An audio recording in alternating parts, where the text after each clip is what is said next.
is nothing bigger or older than the universe. The questions I would like to talk about are: 1. Where did we come from? How did the universe come into being? Are we alone in the universe? Is there alien life out there? What is the future of the human race? Up until the 1920s, everyone thought the universe was essentially static and unchanging in time. Then it was discovered that the universe was expanding. Distant galaxies were moving away from us. This meant they must have been closer together in the past. If we extrapolate back, we find they must have all been on top of each other about 15 billion years ago. This was the Big Bang, the beginning of the universe. But was there anything before the Big Bang? If not, what created the universe? Why did the universe emerge from the Big Bang the way it did? We used to think that the theory of the universe could be divided into two parts. First, there were the laws like Maxwell's equations and general relativity that determine the evolution of the universe, given its state over all space at one time. And second, there was the question of the initial state of the universe. We have made good progress on the first part, and now have a knowledge of the laws of evolution in all but the most extreme conditions, but until recently, we have had little idea about the initial conditions for the universe. However, this division into laws of evolution and initial conditions depends on time and space being separate and distinct. Under extreme conditions, general relativity and quantum theory allow time to behave like another dimension of space. This removes the distinction between time and space, and means the laws of evolution can also determine the initial state. The universe can spontaneously create itself out of nothing. Moreover, we can calculate the probabilities that the universe is created in different states. These predictions are in excellent agreement with observations by the WMAP satellite of the cosmic microwave background, which is an imprint of the very early universe. We think we have solved the mystery of creation. Maybe we should patent the universe and charge everyone royalties for their existence. I now turn to the second big question: are we alone, or is there other life in the universe? We believe that life arose spontaneously on the Earth, so it must be possible for life to appear on other suitable planets, of which there seem to be a large number in the galaxy. But we don't know how life first appeared. We have two pieces of observational evidence on the probability of life appearing.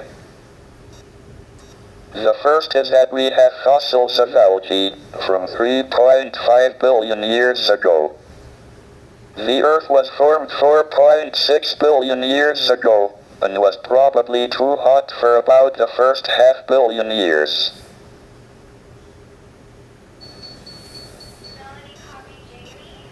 So life appeared on Earth within half a billion years of it being possible, which is short compared to the 10 billion year lifetime of a planet of Earth type. This suggests that the probability of life appearing is reasonably high. If it was very low, one would have expected it to take most of the 10 billion years available. On the other hand, we don't seem to have been visited by aliens. I am discounting reports of UFOs. Why would they appear only to cranks and weirdos? If there is a government conspiracy to suppress the reports and keep for itself the scientific knowledge the aliens bring, it seems to have been a singularly ineffective policy so far.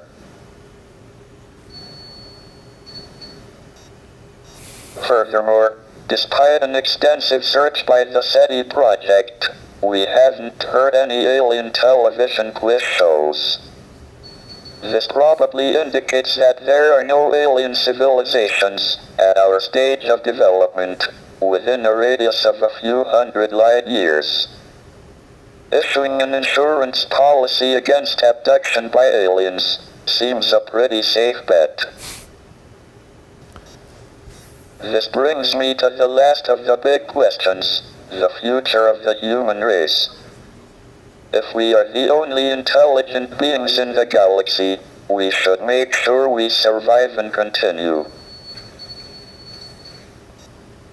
But we are entering an increasingly dangerous period of our history. Our population and our use of the finite resources of planet Earth are growing exponentially, along with our technical ability to change the environment for good or ill. But our genetic code still carries the selfish and aggressive instincts that were of survival advantage in the past. It will be difficult enough to avoid disaster in the next 100 years, let alone the next 1,000 or million. Our only chance of long-term survival is not to remain inward-looking on planet Earth, but to spread out into space. The answers to these big questions show that we have made remarkable progress in the last 100 years. But if we want to continue beyond the next 100 years, our future is in space. That is why I'm in favor of manned, or should I say, personed, space flight.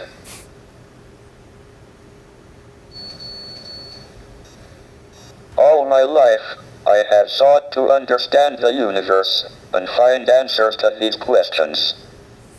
I have been very lucky that my disability has not been a serious handicap. Indeed, it has probably given me more time than most people to pursue the quest for knowledge. The ultimate goal is a complete theory of the universe, and we are making good progress. Thank you for listening. Professor, if you had to guess either way, do you now believe that it is more likely than not that we are alone in the Milky Way as a civilization of our level of intelligence or higher?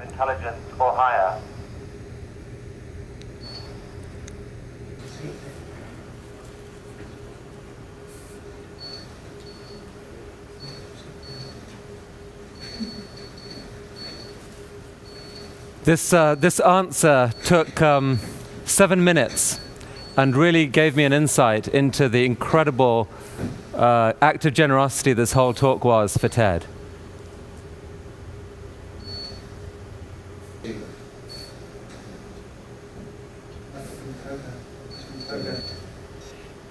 I think it quite likely that we are the only civilization within several hundred light years. Otherwise, we would have heard radio waves. The alternative is that civilizations don't last very long, but destroy themselves. Professor Hawking, thank you for that answer. We will take it as a salutary warning, I think, for the rest of our conference this week. Professor, we really thank you for the extraordinary effort you made to share your questions with us today. Thank you very much indeed.